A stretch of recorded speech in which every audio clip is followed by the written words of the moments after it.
আসসালামু আলাইকুম, কেমন আছেন সবাই? আমি আজকে আপনাদের সামনে নিয়ে এসেছি খুবই সুস্বাদু আর মজাদার সাজনা আর আলু দিয়ে শিং মাছের ঝোল রেসিপি।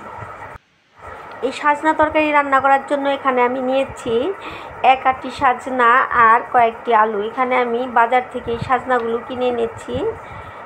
এখন সাজনা অনেক দাম বাজারে। আমার খুবই প্রিয় সাজনা এই শিং মাছ দিয়ে বা বড় মাছ দিয়ে, যে কোনো মাছ দিয়ে সাজনার ঝোল। অনেকে ডাউল পছন্দ করে, অবশ্যই আমি ডাউলের চেয়ে সাজনার তরকারিটা খেতে খুবই ভালো লাগে। এখানে আমি সাজনা, আলু এগুলো কুটে নিয়েছি, ধুয়ে নিয়েছি, আর নিয়েছি এখানে শিং মাছ। শিং মাছগুলো আমি কুটে ধুয়ে নিয়েছি ভালো করে। এখন আমি এগুলো সবগুলোই রান্নার উপযোগী করে নিয়েছি। এখন আমি এগুলো রান্না করতে যাব।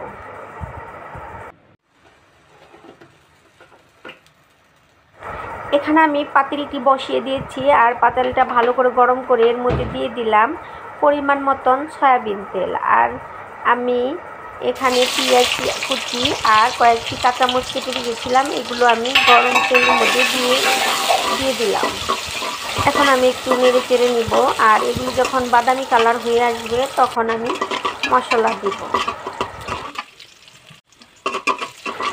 এখানে আমার পেঁয়াজ কাঁচামরিচগুলো বাদামি কালার হয়ে এসেছে। এখানে আমি দিয়ে দিলাম পরিমাণ মতন আপনার হলুদ, আর দিয়ে দিলাম মরিচ, আর এখানে দিয়ে দিচ্ছি আমি রাঁধুনি সস, মিষ্টি সস, জিরা, এগুলো সব একত্রে গুঁড়ো করে নিচ্ছি, সেগুলি আমি একত্রে দিয়ে দিলাম। এখন আমি এর মধ্যে দিয়ে দিব পরিমাণ মতন পানি, যে পানিটা দিয়ে আমি এখন এই মশলাগুলো কিছুক্ষণ কষাবো। আর এখন আমি এর মধ্যে দিয়ে দিলাম পরিমাণ মতন লবণ। এখন আমি এই কিছুক্ষণ ঢাকনা দিয়ে ঢেকে এই মশলাগুলো ভালো করে কষিয়ে নিব।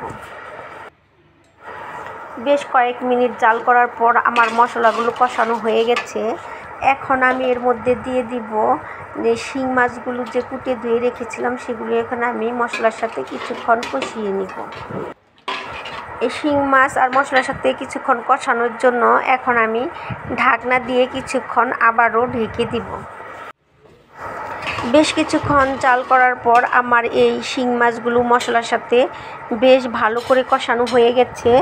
এখন আমি এই শিং মাছগুলো নামিয়ে নিব।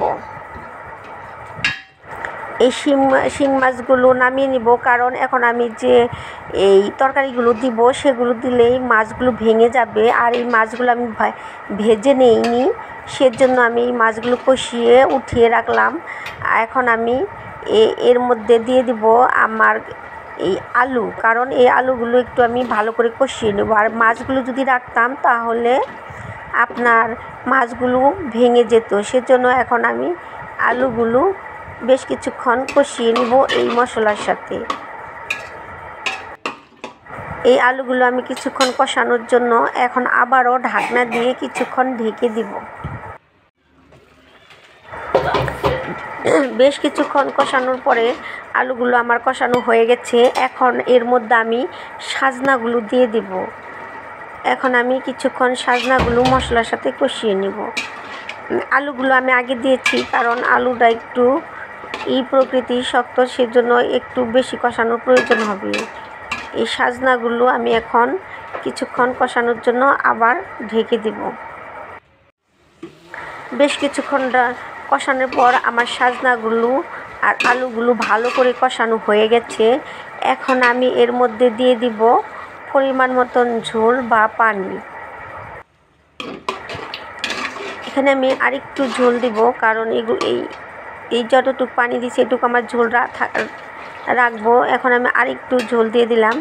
এখন আমি কিছুক্ষণ বলক আসানোর জন্য ঢাকনা দিয়ে ঢেকে দিব, কারণ বলক আসার পরে আমি যে শিং মাছগুলো কষিয়ে রেখেছি সেগুলো দিয়ে দিব। ঝোল দেওয়ার পর বেশ কিছুক্ষণ জাল করার পর আমার এই ঝোলে বলকটা এসে গেছে। এখন আমি কষিয়ে রাখা শিং মাছগুলো এর মধ্যে দিয়ে দিব। এখন আমি সব কিছু এখন একত্রে দিয়ে দিয়েছি। এখন আমি এই তরকারিটা ভালো করে রান্না করার জন্য আবারও ঢাকনা দিয়ে ঢেকে বেশ কিছুক্ষণ জাল করে নিব। বেশ কিছুক্ষণ জাল করার পর আমার এই তরকারিটা পুরোপুরি হয়ে গেছে। দেখুন ঝোলটাও স্বাভাবিক আছে, সব কিছুই সাজনাগুলো অনেক সুন্দরভাবে সিদ্ধ হয়ে এসেছে। এখন আমার তরকারিটা পুরোপুরি হয়ে গেছে। এখন আমি গ্যাসের চুলাটা বন্ধ করে দিব আর তরকারিগুলো নামিয়ে নিব।